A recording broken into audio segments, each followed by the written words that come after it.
Good afternoon, everyone. Continuing our theme of board games, we dug out the Trivial Pursuit game. On this occasion, don't need to remember the rules, but essentially you get allocated one of these, and the idea is to fill it with the relevant sectoral knowledge pies, and then the one who completes first is the winner. So we're going to play Trivial Pursuit. Of course, there isn't a sector for finance and investment, but we're going to revisit some of the other sectors and see if they can throw some light on some of the things that have been happening recently. So let's get going.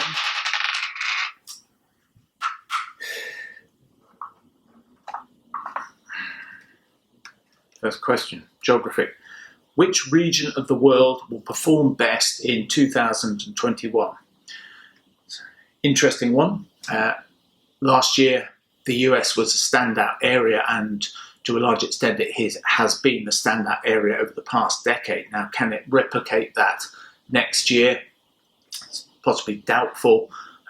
The cyclically adjusted PE ratio on the US stock market is currently sitting at about 30 times, which is high compared to historical norms. That suggests annual returns going forwards of more like 5%. Which would be lower than what we've seen in the past decade. So I think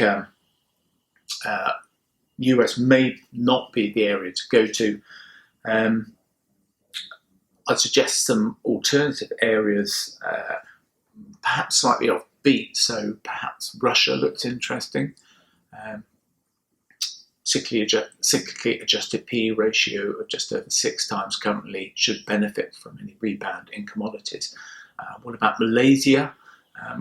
Recovering from the 1MDB scandal, we've got a new Prime Minister, cyclically adjusted PE ratio very low. Suggest Thailand as a possibility, rebound from what's been a bad year. Possibly China, again, had a good year this year, it's been up 20% in 2020, but it could benefit further as growth reverts to historical norms after what's been a relatively weak year this year. Finally, amongst the major developed markets, I'm going to throw in the UK. Could be a bit of domestic bias at work there, and we have suggested this previously, but the UK does look interesting and cheap on valuation grounds. Moving on, another roll.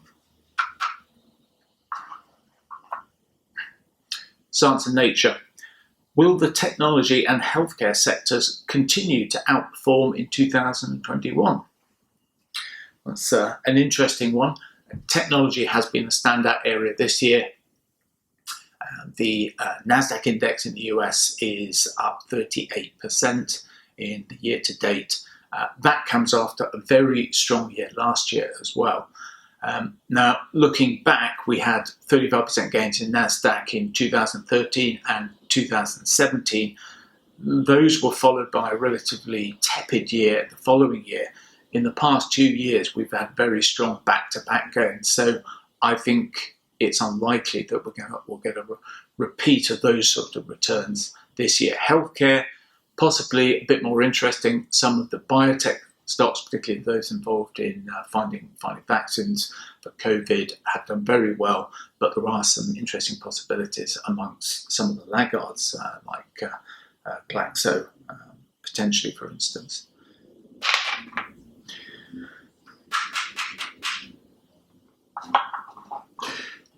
Sports and leisure. Will the Olympic Games go ahead in Japan in 2021? Scheduled for July the 23rd. Simple answer, yes.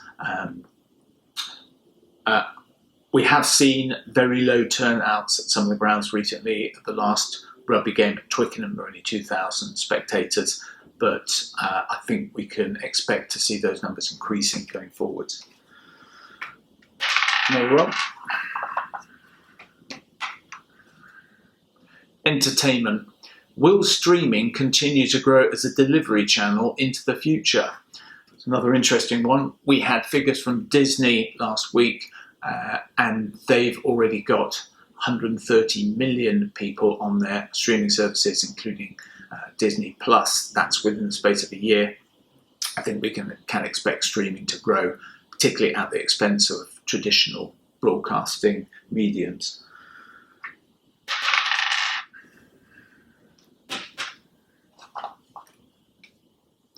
Art and literature.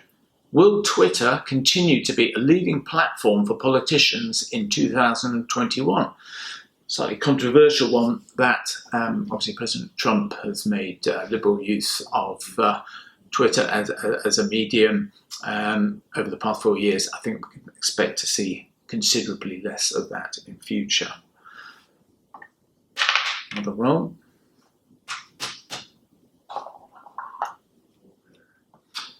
History. Is the current divisiveness in politics and society unusual or the new norm? It's another interesting one, that one. Obviously, societies do appear to be a little bit split at present, don't they? The Democrats and Republicans in the US, Brexiteers and Remainers in the UK, but we see that elsewhere in other countries as well. I think we can expect some of these divisions to continue. Putting it in a historical perspective, there isn't really anything particularly unusual about that. If you look back to all the wars of the past, religious divisions and so forth, conflict between humans has been part of the historical norm, I'm afraid.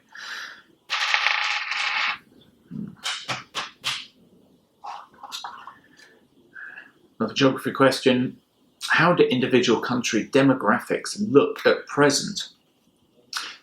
Obviously, demographic changes have exercised a big impact on markets over the past 30 years. Interest rates and bond yields coming down since the early 90s as populations in developed worlds tended to get older over time. That feature will continue. There are signs of some slightly improving demographics in places like the US, with the millennial generation coming through and taking up some of the slack, if you like, in terms of demand from the baby boomers. Demographics also look considerably better in some of the Asian countries, like Vietnam, for instance.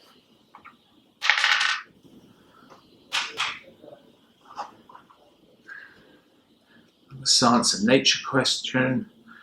Will vaccines lead to the eradication of COVID-19 in 2021? Well, that is the $64,000 question, isn't it? Or 64 million or 64 billion or even 64 trillion question, which is getting on for half of global GDP. Obviously, we hope so. Assuming the vaccines do work and they are rolled out properly, we should see a collapse in new cases starting from the middle of next year onwards. COVID will remain around the world for many years to come, but one would hope that it has been developed, it has been eradicated from many of the developed countries because of these huge stockpiles of vaccines that they've accumulated. There may still be problems with some intercontinental travel. Countries like China and Australia are reluctant at present to open up their borders, but we would hope to see some improvements on that, say in a year's time. Another role. Sports and leisure again. Will I be able to go on holiday or fly abroad in 2021? It's another interesting question, isn't it? I think a lot of people are thinking about. Currently, there hasn't been a huge pickup in demand. People are still pretty cautious. We would expect by, say, the spring that next summer bookings start to appreciate. There are still some bargains on offer. They may not still be around as we enter spring of next year, so possibly advisable to think about booking your holiday sometime in the reasonably near future.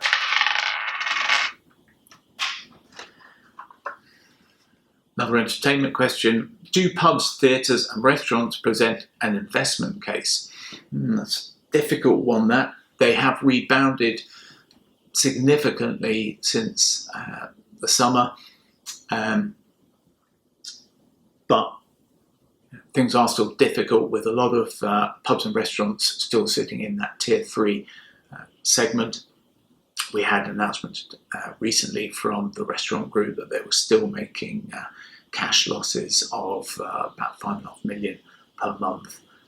So it's still a very difficult situation for these companies, but we would hope that things do improve for them. They look fairly fully valued at present, but there could be another buying opportunity in the new year, I suspect. Another arts and literature. Do collectibles still offer value as an alternative investment? Well, obviously we've seen that cars, art, even wine have represented stores of value, and they have done very well over the past 10 years, really, mainly because interest rates are so low. They are difficult to access for people other than high net worth individuals. There aren't really many funds that allocate or cover them. It's a difficult area to know about. You do require a bit of specialist knowledge. So I think overall I suggest leaving that one for the time being.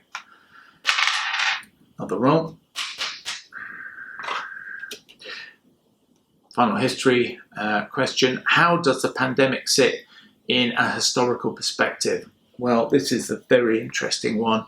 I could go on it for a long time, so I'm going to press the timer just to curtail myself.